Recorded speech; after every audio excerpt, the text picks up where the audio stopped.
Voilà, je relis un petit passage de l'Évangile.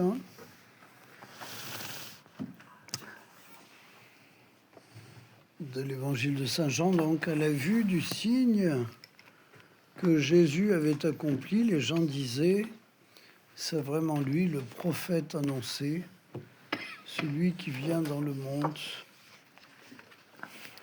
Mais Jésus savait qu'ils allaient venir l'enlever pour faire de lui leur roi. Alors de nouveau, il se retira dans la montagne, lui seul.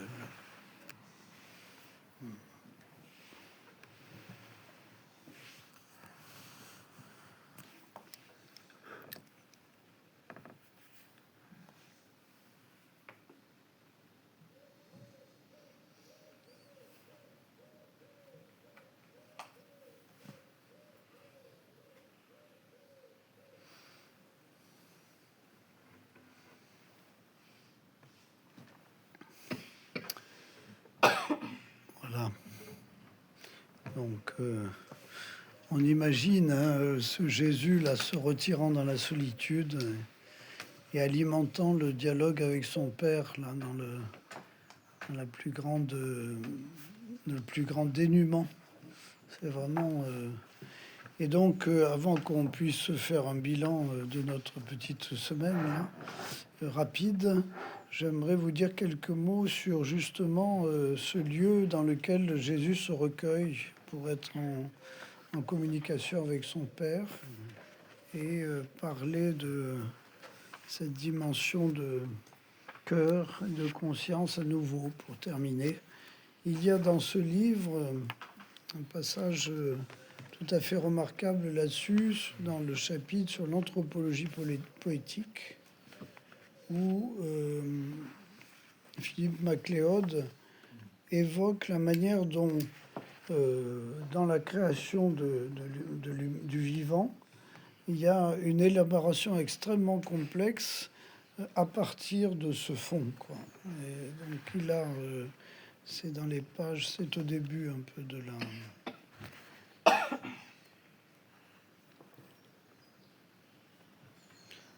Oui, c'est à la page 72-73. Je vous en lis un petit passage parce que c'est assez impressionnant. Un fantôme de conscience où son ombre, son projet faisait en quelque sorte déjà partie intégrante de la vie en gestation, plutôt en perpétuel développement, se cherchant des formes plus définitives comme à tâtons, suivant une espèce de chemin aveugle ou de fil d'Ariane, préservant sa continuité grâce à un élan infatigable, un élan de vie infatigable. Autant dire, pour ne pas préjuger d'un processus possédant ses propres sorts, qu'il était la vie elle-même, tout simplement la vie se vivant en même temps qu'elle se développait. Ça, rien que de dire ça, c'est très important. C'est-à-dire que il y a dans notre expérience, en nous, la vie qui se vit elle-même et qui n'a pas d'autre but que de se vivre. Ouais. Et cette vie qui se vit traverse toutes les fibres de notre être à partir d'un fondement que nous reconnaissons comme étant la présence de Dieu, quoi, si vous voulez. Des organismes unicellulaires aux complexités humaines, donc depuis les organismes unicellulaires jusqu'aux complexités humaines, la vie s'élargissait, s'étendait et s'affinait par et vers cette conscience d'elle-même, cette sorte de réflexivité, même sommaire, qu'elle a manifestée très tôt. L'humain ne serait à cette échelle qu'une spectaculaire amplification de la vie, une sorte d'exaltation, la fleur éclose tout autant que la tige monocorde, ouvrant la coupe de la conscience, veinée de teintes nacrées à la grandeur du monde présent et à la puissance silencieuse qui l'a porté jusque-là. Ça, c'est très important. C'est-à-dire qu'il y a en nous comme une espèce de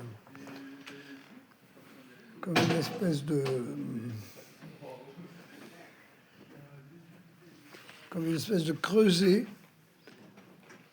de coupe eucharistique, de calice, comme on parle du calice d'une fleur, hein, à partir de laquelle la vie se développe d'elle-même, en quelque sorte, agit par le Créateur, bien entendu, hein, et dans toute la complexité que ça représente.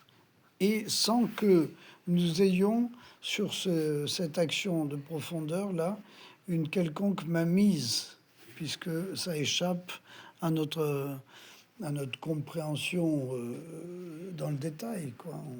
On peut admettre que ça existe, mais jusqu'à dire comment ça fonctionne et comment avoir prise là-dessus, c'est ça qui échappe à notre pouvoir, quoi, en quelque sorte. Et heureusement, puisque si ça n'échappait pas à notre pouvoir, nous nous emparerions de ça pour en faire quelque chose de monstrueux. Nous nous ferions Dieu, quoi. N'est-ce pas ? C'est la tentation énorme qu'on voit d'ailleurs dans les comportements de quelques tyrans ou de quelques scientifiques qui voudraient prendre la place de Dieu, quoi. Ou évidemment de quelques responsables religieux qui pensent dominer cette matière aussi par leur propre volonté, quoi. Bien sûr, ou de tout responsable en fait. Et le jeu, c'est-à-dire notre jeu, contient tout cela en écho, en lointaine résonance, un peu comme le rayonnement fossile constituant le fond de l'univers, mais cette fois au fond de chacun de nous, du vaste abîme que nous sommes chacun, par le sentiment diffus de la vie, aussi vague que le long nerf du même nom. Le nom aussi vague que le long nerf du même nom. La vie qui se sait là, indubitablement, et se manifeste en nous, remplissant de satisfaction, nous soutenant, nous entourant, nous rassurant pour notre plus grand bonheur. Quand on est dans cette conscience, c'est ça la conscience, hein, c'est pas la réflexivité simplement, c'est la conscience profonde, quoi.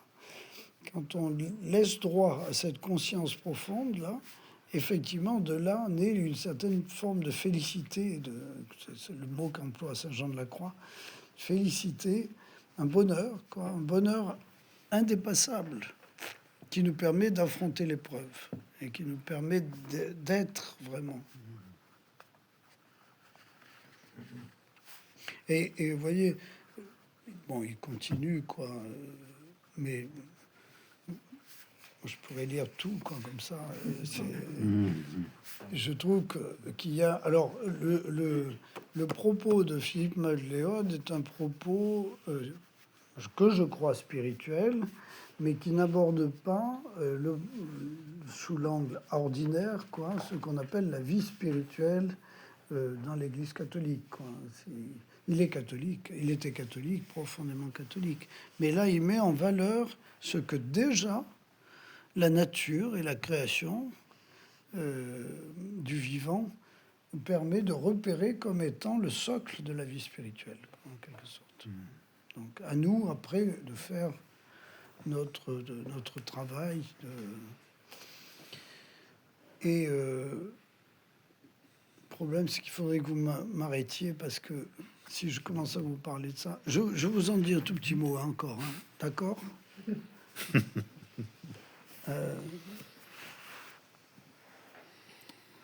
Donc, au fond, on pourrait situer ce cœur profond, cette conscience profonde. On pourrait dire comme, je crois que c'est, je ne sais plus qui a employé cette expression, je me demande si c'est pas Zundel. On pourrait en parler comme d'un fond d'écran, un fond d'écran blanc, un fond d'écran blanc. En étant présent d'une manière naturelle à ces manifestations de la vie intérieure qui nous échappent, hein, mais que nous accueillons, nous pouvons ressentir des transformations à l'intérieur de nous, et nous pouvons y devenir de plus en plus attentifs et tenir plus longtemps en leur présence et y revenir presque sans effort, quoi. Donc l'attention orientée vers cette manifestation de la vie dans laquelle Dieu nous est donné, en quelque sorte, orientée vers l'intérieur de soi, devient essentielle pour mieux vivre l'ordinaire des choses, quoi, en dévoilant cette composante essentielle de notre nature humaine, et j'allais dire corps, cerveau. Vous voyez, tout fonctionne en même temps. Il n'y a pas lieu de mettre le cerveau à part comme une espèce de hauteur privilégiée, et puis un corps qu'il faudrait supporter. C'est un fonctionnement harmonieux qui va dans tous les sens et dont les neuropsychologues, les neuroscientifiques disent que finalement nous sommes habités par plusieurs cerveaux à l'intérieur du corps, de nombreux cerveaux, pas simplement le cerveau reptilien là, des intestins où il se passe des tas de choses aussi importantes que dans le cerveau du cortex, quoi. Mais d'autres aussi. On a un cerveau cardiaque, on a un cerveau des poumons, un cerveau on a toutes sortes de niveaux de conscience, quoi, à l'intérieur du corps, qui est une féerie. On pourrait dire que ce phénomène de présence, il devient plus qu'un bruit de fond, c'est un fond d'écran, quoi, de la conscience accessible à nous-mêmes, dans son état originel le plus profond, le plus initial, et donc le plus proche de la naissance de la vie en nous, c'est-à-dire le plus proche de Dieu. Un peu comme quand on recherche, vous savez, on essaie de se rapprocher du Big Bang, de l'origine de la vie. On n'y arrive pas. Mais plus on est proche et plus on se dit, oh, on va toucher Dieu, quoi. À l'intérieur de nous, plus on est proche de l'émergence de la vie, plus il y a de profondeur, et à ce moment-là, plus la connexion avec Dieu peut se réaliser pour un sain développement de notre être, quoi. Et l'accueil de toutes les transformations intérieures qui sont les nôtres et auxquelles nous sommes à l'ordinaire finalement peu sensibles, toutes ces transformations, toute cette attention aux transformations, du frémissement jusqu'à l'apparaître, quoi, il nous est de plus en plus facile de vivre avec et finalement de devenir comme avec ce qui nous entoure aussi une part du paysage de la vie, quoi. Et,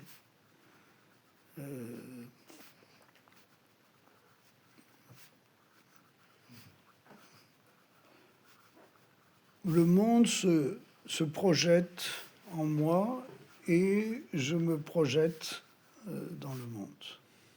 Et je suis un élément et le monde est un élément de moi. Et il y a comme une espèce de... il y a une très belle image dans la vie de Saint Benoît où on dit à un moment donné qu'il voit le monde comme dans un rayon de lumière, comme ça. Il voit le monde entier comme dans un rayon de lumière. C'est exactement ça. Le monde est rassemblé comme dans la volonté de Dieu, quoi, si vous voulez. Et donc, nous pouvons participer à cette perception de l'œuvre de la vie à partir du moment où nous sommes en profonde connexion avec l'émergence de la vie en nous, quoi. Ouais. Donc,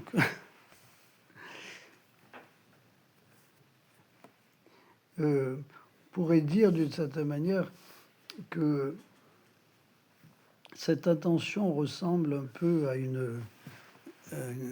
la perception d'une symphonie intérieure, quoi, en quelque sorte. Quand je suis attentif à ce qui se passe au tréfonds de moi, j'entends comme toutes sortes, je perçois comme toutes sortes d'instruments qui jouent leur partition, bon, je prends une image musicale parce qu'elle me parle, elle parlera peut-être pas à tout le monde, mais et tous ces éléments viennent s'harmoniser les uns les autres par la volonté de Dieu. jusqu'à faire jouer une symphonie harmonieuse, quoi, qui est belle et qui n'appartient qu'à moi et qui appartient à tous en même temps, mais qui est ma musique pour l'ensemble de l'œuvre. On pourrait parler, pour évoquer cette perception du cœur profond, d'une conscience vierge. C'est une autre expression qui a été employée, un fond d'écran sur lequel on accueille librement tout ce qui vient se projeter et qui est transformé, ou une conscience vierge. C'est-à-dire que la conscience est un processus qui nécessite une certaine forme de virginité, quoi, de non-possession, de non-accaparement, de non-pouvoir surtout. La virginité est de l'ordre de l'accueil, quoi. C'est le même. Nous allons pouvoir être transformés dans la mesure où nous accueillons. Et nous accueillons sans prendre possession. Donc, et sans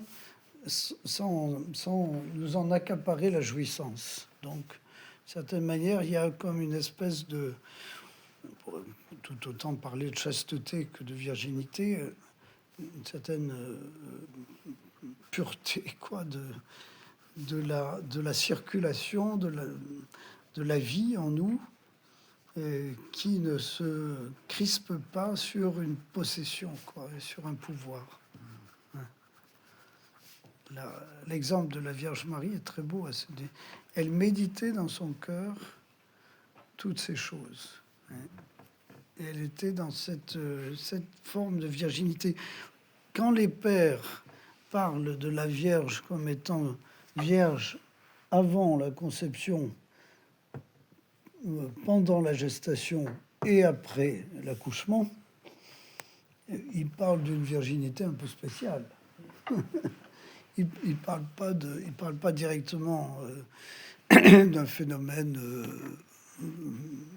littéral, quoi, même si mais il y a quelque chose qui est nécessaire dans l'accueil du don de Dieu, la Vierge, qui est de l'ordre de la virginité, quoi.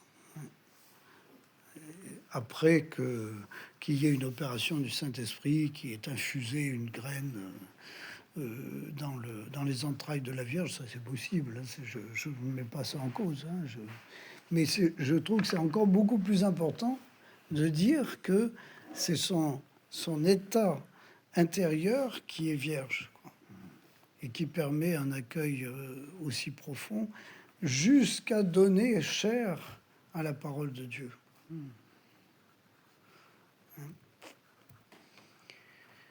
Donc la vie intime et cette perception intérieure ressaisie dans tout l'édifice du vivant et qui progressivement occupe l'ensemble de l'espace. Au fur et à mesure que je m'y installe, je peux ressentir son déploiement en moi et autour de moi. Et je demeure davantage présent à cette phase de conscience première, fondamentale, quoi. Même si le mental cherche à élaborer des choses, bien sûr, et à me faire prendre conscience des choses d'une manière beaucoup plus, comment dire, didactique, on pourrait dire. Mais simplement, comme dans l'oraison, si vous voulez, je demeure présent, simplement, sans vouloir, sans savoir, sans pouvoir, en étant. Donc, une conscience d'un blanc éclatant qui ne porte aucune manifestation directe. Voilà. Et à partir duquel je vais pouvoir me représenter des choses et jusqu'à élaborer des décisions avec des sentiments, des pensées, des désirs, etc., etc., et des choix. Tout cela étant évidemment possible grâce à la volonté de Dieu. Et après, toute la difficulté, ça va de savoir comment faire pour rejoindre cette conscience. C'est là que toutes les méthodes spirituelles de prière, de lectio, de liturgie, même d'une certaine manière, sont très précieuses, quoi. Parce que c'est ce travail-là qui s'opère quand on prie, quand on lit, quand on célèbre. Ouais. Dans la liturgie, je suis de plus en plus sensible maintenant au rabotage intérieur, quoi. Il y a les aspérités sont rabotées dans la liturgie. Et en particulier quand on fait le jeu de balancement d'un verset de psaume sur l'autre, comme ça. Il y a comme une espèce de... Comme dans un bateau, un roulis et un roulis et un... Je ne sais plus quel est l'autre mouvement. Et un tangage et un roulis qui fait que on est dans un certain état. Et c'est une espèce de massage spirituel, en quelque sorte, quoi, qui fait qu'il y a des aspérités qui tombent, des crispations qui tombent, à tel point même que, moi, le soir, par exemple, quand on est fatigué à vigile, on en parlait déjà pour l'oraison, mais on peut aussi perdre la conscience mentale, quoi, jusqu'à...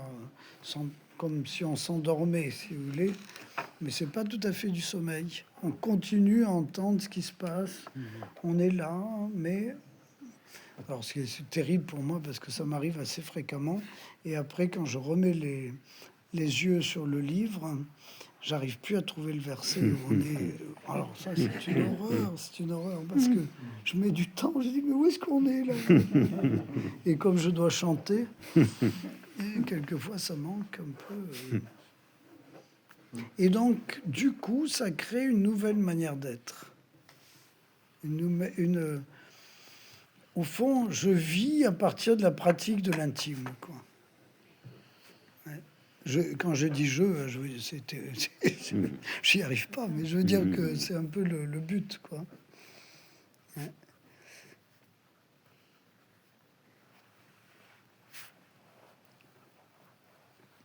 Lorsqu'un certain seuil d'accès se trouve franchi, là, par rapport à ça, mais il devient impossible de ne pas s'aventurer plus loin dans cette transformation intérieure où l'intime est totalement au centre, quoi. Si vous voulez, il y a un attrait. Il y a un attrait qui devient de plus en plus grand, quoi. Voilà. Alors après, il faut harmoniser cette présence au cœur intérieur, et puis la conscience mentale, quoi. Comment ça va fonctionner ensemble, quoi. Ça va fonctionner finalement d'une manière assez naturelle. Il s'agit de transformer ces représentations sans les absolutiser, quoi, si vous voulez. Toutes les représentations mentales qu'on élabore pour faire face à la vie, elles sont nécessaires, donc c'est de l'ordre de la conscience mentale, mais surtout, elles ne sont pas absolues. Donc ça va modifier considérablement le mode de relation que j'ai à autrui. Je ne vais pas défendre mes idées, je ne vais pas défendre mon point de vue, je ne vais pas défendre ma vie. Je vais simplement être en mesure, en vivant à partir de cette source profonde, de laisser la vie circuler en nous à partir de la profondeur, quoi. Et en rejoignant la profondeur d'autrui, même si lui n'a pas conscience qu'elle existe chez lui. Et du coup, nous allons pouvoir réfléchir ensemble, nous allons pouvoir travailler ensemble, nous allons pouvoir ne pas nous disputer ensemble, nous allons pouvoir nous aimer, vous voyez. Mais d'une certaine manière, c'est pas moi qui réfléchis, c'est pas moi qui aime, c'est pas moi qui rejoins, c'est la vie qui vit en moi, qui me permet, comme le jeu que je suis, unique, singulier, d'aimer, de rejoindre, d'écouter, de travailler, de désirer, de vivre avec autrui et avec moi-même, hein, bien sûr. Donc, du coup, ensuite, tout le travail d'élaboration des représentations du réel qui est nécessaire pour que je me détermine dans la vie, eh bien, vient de très loin et offre un spectre beaucoup plus large que si directement je fonce pour trouver une solution immédiate. Et quand je dis je fonce pour trouver une solution idéale, je veux dire que je ne prends pas le temps de quoi d'une fraction de seconde pour rétablir la connexion avec l'intérieur. C'est de l'ordre de la fraction de seconde, c'est pas de l'ordre de la demi-heure. Le silence qui est nécessaire au développement harmonieux des représentations, c'est simplement une prise de conscience fondamentale et un retour à cette conscience fondamentale. Pourtant, vous dit un mot, le silence. Alors, bien entendu, alors, vous voyez, par exemple, dans ce livre-là, le sujet principal, c'est le silence. Parce que sans silence, alors à la fois le silence comme un travail, quoi, dans la durée, et puis le silence même dans l'instant. Vous voyez, par exemple, là, hop, le silence entre deux mots, le silence entre deux phrases. Hop, on peut faire le rebranchement, quoi, intérieur. Et on va utiliser les matériaux alors qui nous viennent à l'esprit et qui constituent des scénarios extrêmement variés qui permettent de vivre au-delà de l'instant. Je vais tenter de dire, de traduire dans le langage mental les formes, les dynamiques qui naissent pour pouvoir les partager avec d'autres, mais sans absolutisation. Donc j'essaie d'en vivre directement des nuances, des détails pour ciseler les mots et exprimer ces nuances.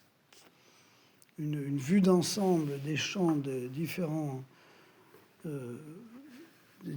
émergences de la vie en moi se présente comme une topographie générale qui forme des grands ensembles comme ça et qui vont me permettre de décider, qui vont me permettre d'accueillir, qui vont me permettre de vivre, qui vont me permettre d'aimer d'une manière juste.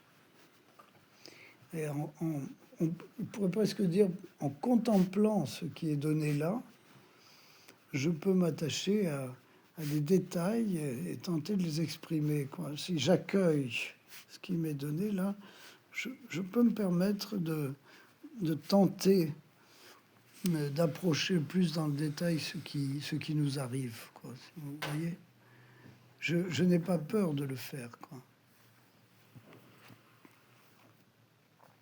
Mais le matériau de base, c'est vraiment la connexion à la conscience première, quoi. Au fond, on pourrait dire un composé humain, une chair, meuble, souple, toujours en train de naître d'en haut. C'est ça, naître d'en haut, hein, aussi. De se former et qui devient un fondement accessible. Et même, on pourrait dire, je vois tout ce qui devient possible, quoi. Je ne suis plus enfermé. Et du coup, ma vie est complètement transformée, quoi. Elle sera de plus en plus la vie de la vie, quoi. La vie de la vie. Ce dont on manque le plus dans la vie, c'est des vivants. On vit souvent avec des morts vivants, quoi. Avec des vivants morts, endormis, accablés, écrasés, qui n'ont même plus l'espérance de vivre, quoi. Donc, et pour qu'il y ait l'espérance de vivre, il faut qu'il puisse y avoir quelqu'un à côté qui dit viens, je suis là, t'en fais pas, on va y aller. Vous vous rappelez comment ça marche avec les enfants là? Quand il y a un enfant qui se met à pleurer et qu'il y a un de ses petits copains qui vient vers lui, qui lui dit viens, on va faire quelque chose. Ça y est, ça repart, quoi. Ben, au fond, on est pareil, hein. Si je dis à quelqu'un qui est blessé, qui est qui n'y voient plus clair et tout ça. Tu sais, je suis là. Là, j'avais quelqu'un au téléphone tout à l'heure. Je me suis permis, c'est quelqu'un que je connais bien, hein. Et je me suis permis de dire à cette personne qui a beaucoup de difficultés à vivre, qui est un ami, il dit, tu sais, je t'aime beaucoup, vraiment. Elle dit, ah, ça fait tellement plaisir que tu me dises ça. Ben oui, voilà, c'est ça, quoi. Tu es pas tout seul, quoi. Votre communauté, c'est ça. Où vous dites les uns aux autres, hein, on est là. Vous n'êtes pas tout seul. Vous n'êtes pas tout seul. Et donc, ça, c'est la vie d'en haut, vous voyez, c'est ça, la vie d'en haut. Et c'est là que se tient l'essentiel de ce qui se vit dans la journée, au cœur des actions, des rencontres, des partages. Et au fond, on n'en demande pas plus, quoi. Et ce sera notre vie éternelle. On sera dans l'accomplissement de notre humanité jusqu'à devenir participant de la nature divine, quoi, sous cette forme-là. Ouais. Et on peut le vivre déjà maintenant. Donc, c'est une chance énorme, quoi. On ne mesure pas la chance que nous avons d'être des humains.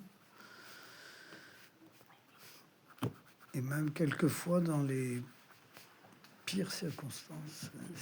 Il ne faut pas croire que nous sommes appelés simplement à goûter les choses faciles, quoi. Non, c'est dur. La vie est dure, hein. Elle est dure, hein. Mais à travers même la dureté de la vie est la vie. Et elle ne passe pas, quoi. Donc, voilà. Moi, j'arrête là. Mais par contre...